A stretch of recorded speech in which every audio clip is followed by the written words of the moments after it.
la opinión unánime. En el sexto encuentro hemisférico de La Habana, cuando se discutió el tema de la producción de biocombustibles a partir de alimentos, que son cada vez más caros, la inmensa mayoría se opuso con indignación.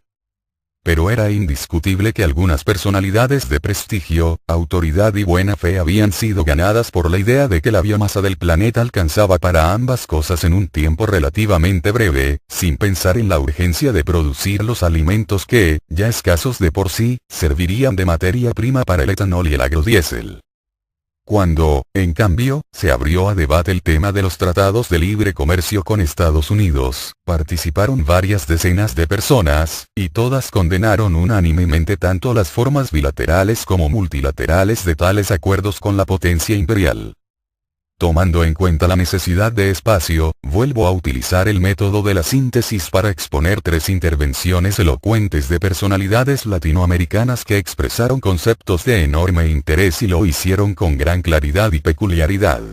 Se respetan, como en todas las síntesis de las reflexiones anteriores, las formas exactas de exposición de los autores.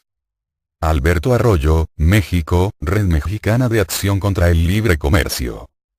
Yo quisiera compartir con ustedes los nuevos planes del imperio y tratar de alertar al resto del continente de algo nuevo que está surgiendo o que está avanzando como una nueva estrategia a una nueva etapa de la ofensiva de Estados Unidos. El NAFTA o el TLC de América del Norte fue simplemente el primer paso de algo que quiere para todo el continente. El nuevo intento parece no tomar en cuenta la derrota que ha significado el no poder lograr el ALCA, el que, incluso, en su plan B reconoce que no puede sacar lo que él llama el ALCA integral simultáneamente con todos los países del continente. Va a intentar ir, por pedazos, negociando bilateralmente acuerdos de libre comercio. Con Centroamérica logró firmarlo, pero Costa Rica no lo ha ratificado. En el caso de la zona andina, no logra ni siquiera sentar a la mesa al conjunto de los países, sino solo a 2, y con esos 2 no ha podido terminar las negociaciones. ¿Qué es lo nuevo del ASPAN, Alianza para la Seguridad y Prosperidad de América del Norte? 3 cosas que me parecen fundamentales. Primera. Fortalecer los esquemas militares y de seguridad para enfrentar la resistencia de los pueblos es precisamente su reacción ante el triunfo del movimiento que le detiene sus planes. No es solamente ubicar bases militares en las zonas de peligro o en las zonas con altos recursos naturales estratégicos, sino tratar de crear una coordinación estrecha, con planes concertados con los países, para mejorar los esquemas de seguridad que son una forma de enfrentar, como si fueran criminales, a los movimientos sociales. Este es el primer aspecto novedoso. Segundo elemento, que me parece también una novedad. Los grandes actores de todo este esquema neoliberal siempre lo fueron directamente las transnacionales. Los gobiernos, particularmente el gobierno de Estados Unidos, eran los voceros, los que llevaban formalmente las negociaciones, pero realmente los intereses que estaban defendiendo eran directamente los de las corporaciones. Eran los grandes actores ocultos detrás de los TLC y detrás del proyecto del ALCA. La novedad en el nuevo esquema del ASPAN es que estos actores salen de la oscuridad, pasan al primer plano y se invierte esta relación. Los grupos empresariales directamente hablando entre sí, con presencia de los gobiernos, que luego van a tratar de traducir en políticas, en cambios de reglamentos, en cambios de leyes, etc., sus acuerdos. Ya no les bastó con privatizar las empresas públicas. Están privatizando la política como tal. Los empresarios nunca habían sido directamente los que definían la política económica. El ASPAN comienza en una reunión, llamada, digamos, un encuentro para la prosperidad de América del Norte, que eran encuentros trinacionales de empresarios. De los acuerdos operativos que están tomando en el ASPAN, uno es crear comités trinacionales, de lo que ellos llaman los capitanes de la industria, por sectores, para que definan un plan estratégico de desarrollo del sector en la región de América del Norte. Es decir, la Ford se multiplica o se divide entre 3. La Ford directamente corporativa en Estados Unidos, subgerente de la Ford en México, subgerente de la Ford en Canadá, y deciden cuál es la estrategia para el sector automotriz en América del Norte. Es la corporación Ford hablando con un espejo, con sus empleados, con los directores de las automotrices en Canadá y en México, para acordar el plan estratégico que les presentan a los gobiernos para que lo traduzcan y lo implementen en políticas económicas concretas. Hay un esquema de incorporar el aspecto de seguridad. Segundo punto, privatizar directamente las negociaciones. Y el tercer aspecto novedoso de este esquema es quizás, para recordar una frase de nuestros abuelos clásicos, aquella frase de Engels en que planteaba que cuando con los mecanismos de la democracia formal el pueblo puede estar a punto de tomar el poder, como el 0 en el termómetro o el 100, cambian las reglas del juego. El agua, o se congela o entra en ebullición, y a pesar de estar hablando de las democracias burguesas, los primeros que van a romper con las reglas son ellos. Los tratados de libre comercio tienen que pasar por los congresos, y el hecho es que cada vez tienen más dificultades para ser ratificados por los congresos, incluido el Congreso del Imperio, el Congreso de Estados Unidos. Están hablando de que esto no es un tratado internacional, por tanto, no tiene que pasar por los congresos. Como si tocan temas que trastocan el marco legal en nuestros países, van a ir presentando pedacitos. Deciden una modificación a una legislación en un momento, en otro momento a otra.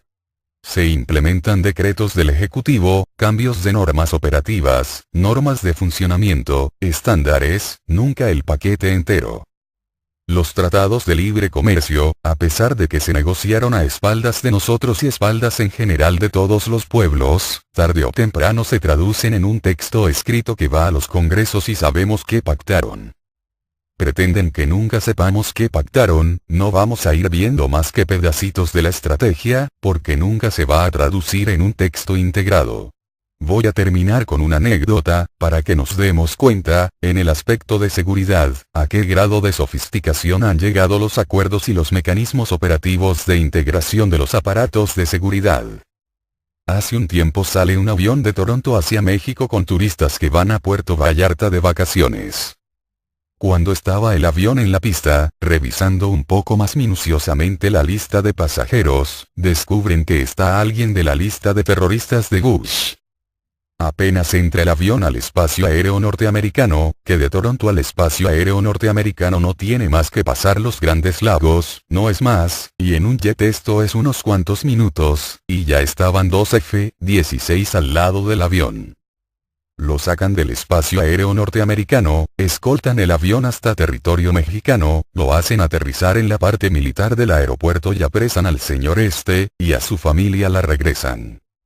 Ustedes imaginen la sensación de los pobres 200 turistas que estaban allí, ver al lado del avión a dos F-16 armados que lo sacan de ruta.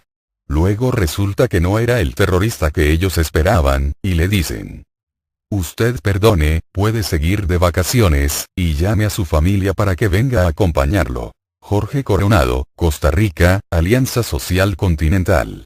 La lucha contra el libre comercio en la región tiene diversos aspectos. Uno de los proyectos más avasalladores que se han planteado de infraestructura, de apropiación de nuestra biodiversidad, es el Plan Puebla-Panamá, una estrategia que no es solo de apropiación de nuestros recursos, sino parte de una estrategia militar del imperio que va desde el sur de México hasta Colombia, pasando por Centroamérica. En la lucha contra las represas hidroeléctricas, que desplaza y violenta los territorios indígenas y campesinos, hemos tenido casos en los que, a punta de represión militar, han desplazado diversas comunidades indígenas y campesinas de la región. Tenemos el componente de la lucha contra la minería. Transnacionales canadienses, europeas, estadounidenses han seguido esta estrategia de apropiación. Hemos venido enfrentando la privatización de los servicios públicos, energía eléctrica, agua, telecomunicaciones. La lucha en el sector campesino por la defensa de las semillas, contra el patentamiento de seres vivos y contra la pérdida de la soberanía frente a los transgénicos. Hemos venido luchando contra la flexibilidad laboral, uno de los ejes orientados al sector y, obviamente, contra todo el desmantelamiento de nuestra pequeña producción campesina. También, la lucha contra el tema de la propiedad intelectual, que priva a nuestra seguridad del uso de medicinas genéricas, que son el principal eje de distribución que tienen nuestros institutos de seguridad social en la región. Un factor central en esta lucha contra el libre comercio ha sido contra los tratados de libre comercio y, particularmente, contra los tratados de libre comercio con Estados Unidos, aprobados en Guatemala, en Honduras, El Salvador y Nicaragua a sangre y fuego. Y eso no es una frase retórica. En Guatemala, compañeros luchadores han caído asesinados enfrentándose a la aprobación del mismo. Esa lucha nos ha permitido garantizar un eje articulador y movilizador de la más vasta unidad del movimiento popular en la región. En el caso del Parlamento hondureño, los diputados se fueron del Parlamento, rompiendo el marco mínimo de la legalidad institucional. Hemos dicho, dentro del seno del movimiento popular, que no significa una derrota. Hemos perdido una batalla, pero esto ha permitido un salto cualitativo en organización, en unidad y en experiencia de lucha contra el libre comercio. El movimiento social popular y el pueblo de Costa Rica, que han impedido hasta el día de hoy la aprobación del TLC en Costa Rica, forjando una unidad con diversos sectores académicos, políticos y hasta empresariales, para crear un gran frente nacional de lucha diverso y heterogéneo, hasta hoy han logrado parar al gobierno costarricense, a la derecha neoliberal, que no ha podido aprobar el TLC. Hoy se está planteando la posibilidad de que el tema del TLC en Costa Rica se defina en un referendo. Estamos a las puertas de una jornada fundamental en Costa Rica en términos de poder impedir el avance de la agenda neoliberal. Una derrota de este tratado significaría, simbólicamente, seguir sumando victorias, como ha sido estancar y detener el ALCA. Hoy requerimos de la solidaridad del movimiento popular, hoy les solicitamos a las organizaciones sociales y populares que lleguen a Costa Rica como observadores internacionales. La derecha se prepara para estimular, si es posible, un fraude que le garantice ganar una pelea que la tiene perdida, y el tener observadores internacionales desde el movimiento popular, va a ser un aporte importante de solidaridad activa y militante con nuestra lucha. Hoy, después de un año, en ningún país de Centroamérica el TLC ha traído ni más empleo, ni más inversión, ni mejores condiciones de la balanza comercial. Hoy lanzamos la consigna, en toda la región, de reforma agraria, de soberanía y seguridad alimentaria, como un eje central para nuestros países eminentemente agrícolas. Hoy quieren, ya no solo Estados Unidos, sino los europeos, apropiarse de una de las regiones más ricas en biodiversidad y más ricas en recursos naturales. Hoy más que nunca el eje articulador de nuestros diversos movimientos en la región centroamericana es enfrentar al libre comercio en sus múltiples manifestaciones, y este encuentro ojalá ayude a darnos elementos de articulación, ejes de lucha, ejes de acción conjunta, que nos permitan en todo el hemisferio avanzar como una sola fuerza popular. No cejaremos en nuestros esfuerzos de organización y de lucha hasta alcanzar un nuevo mundo. Jaime Estay, Chile, coordinador de la Red de Estudios de Economía Mundial, REDEM, y actualmente profesor de la Universidad de Puebla en México. Esta crisis tiene que ver, en definitiva, con un incumplimiento manifiesto de las promesas que acompañaron al conjunto de reformas que se empezaron a aplicar en América Latina desde los años 80. Bajo la bandera del libre comercio se nos dijo que íbamos a lograr que nuestras economías crecieran, que íbamos a lograr disminuir los niveles de desigualdad dentro de nuestros países, las distancias entre nuestros países y el mundo avanzado, y, en definitiva, que íbamos a lograr los saltos hacia el desarrollo. En algunos países se llegó a hablar de los saltos hacia el primer mundo. En lo que respecta a la nueva integración o a este regionalismo abierto que echó a andar hace ya más de 15 años, lo que se planteó era poner la integración latinoamericana, o aquello que hemos calificado como integración latinoamericana, al servicio de la apertura. Se desarrolló todo un discurso en el sentido de que había que hacer una integración para abrir, una integración que ya no fuera la vieja integración proteccionista, sino una integración a través de la cual lográramos las mejores condiciones para insertarnos en esta economía global, en estos mercados que, supuestamente, al funcionar de manera libre, iban a arrojar los mejores resultados posibles para nuestros países. Esa relación entre integración y apertura, esa idea de que el objetivo supremo de la integración tenía que ser la apertura de nuestros países, efectivamente se cumplió, efectivamente nuestros países se abrieron, y efectiva y desgraciadamente lo central de la integración latinoamericana consistió en ponerla al servicio de esa apertura. Algunos funcionarios hablaron de lo que llamaban la etapa pragmática de la integración. Avancemos como podamos, era un poco la consigna. Si lo que queremos es comerciar más, centrémonos en comerciar más. Si lo que queremos es firmar una multitud de pequeños acuerdos entre países, acuerdos bilaterales o entre 3 o 4 países, avancemos por ese lado, y en algún momento a todo eso le podremos llamar integración latinoamericana. El balance es claramente negativo. Creo que hay un reconocimiento, cada vez mayor en distintos niveles, de que lo que hemos llamado integración latinoamericana no es integración, es comercio. Y no es latinoamericano, sino que más bien es una maraña de acuerdos firmados entre distintos países de la región, que de ninguna manera han dado lugar a un proceso que tenga un carácter efectivamente latinoamericano. La apertura, a cuyo servicio se supone que debíamos ponerle integración, no ha arrojado ninguno de los resultados que se nos anunciaban en términos de crecimiento económico, de disminución de desigualdades y de logros del tan ansiado desarrollo que se decía que tenía que hacerse presente.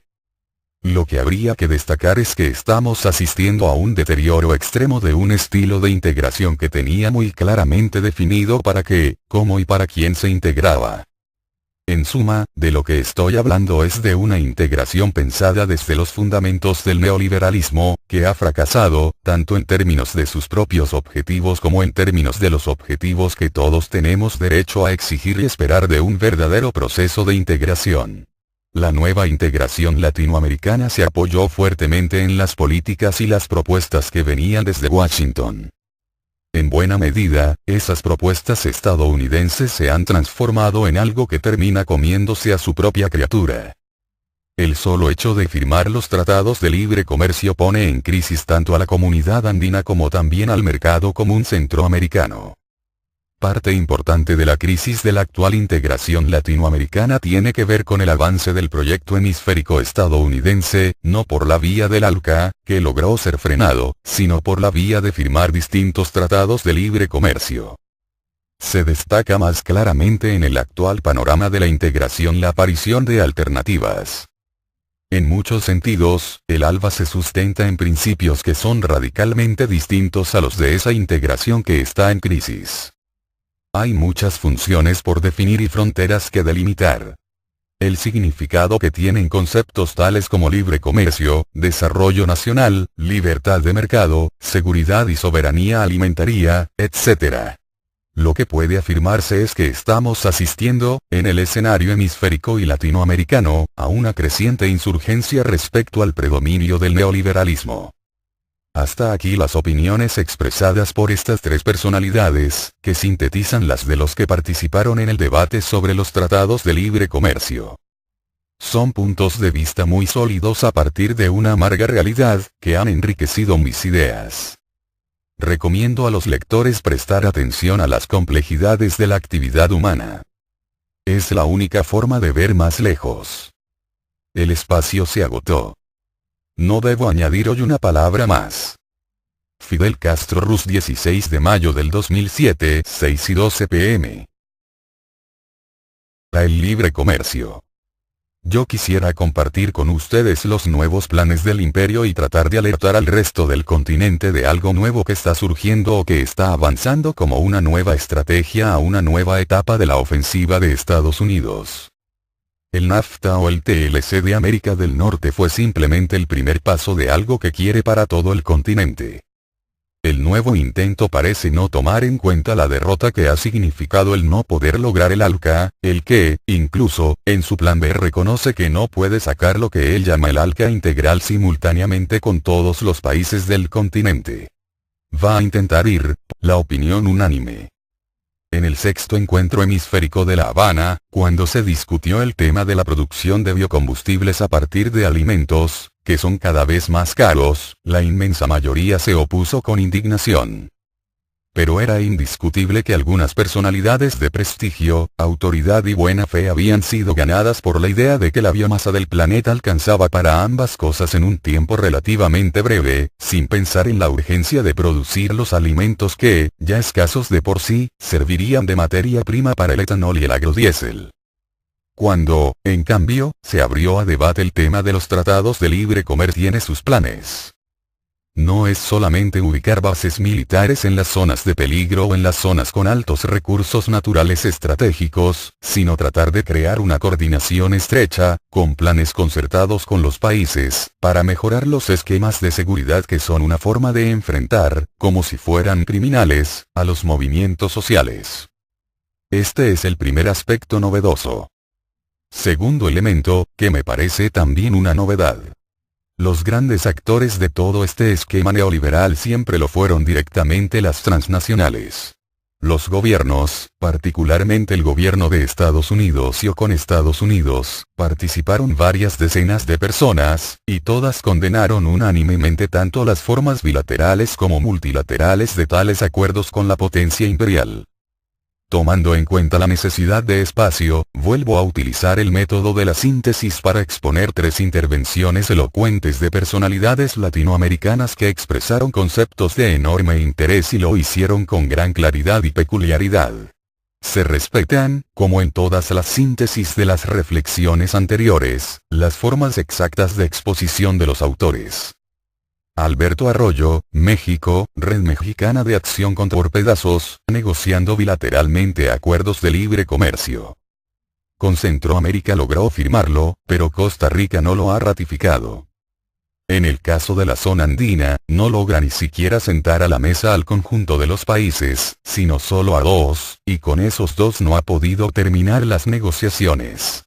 ¿Qué es lo nuevo del ASPAN, Alianza para la Seguridad y Prosperidad de América del Norte? 3 cosas que me parecen fundamentales. Primera.